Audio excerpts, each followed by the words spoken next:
Maison Verata. C'est une architecture populaire qui utilise les matériaux de la région et est d'une utilité pratique.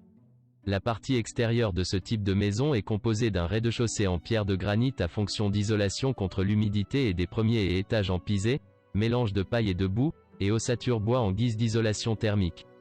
À l'intérieur, la distribution est faite pour faciliter la vie de ceux qui l'habitent. Le rez-de-chaussée est accessible par une grande porte, car les maisons Verata ne sont pas seulement destinées aux personnes, mais aussi à leurs animaux et à leurs outils agricoles.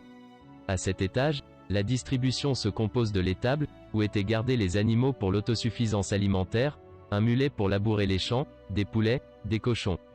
La salle des outils de la ferme et, enfin, la cave, la zone la plus fraîche de la maison où étaient conservés les aliments tels que les fruits, l'huile et le vin.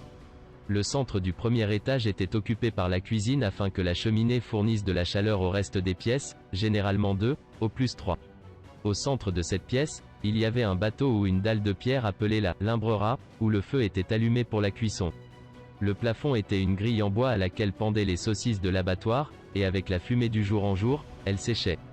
La fumée montait au plafond grâce à l'échelle d'accès, qui servait de tir pour la remonter jusqu'au toit qui était recouvert de tejavana, tuile lâche, à travers laquelle elle sortait à l'extérieur.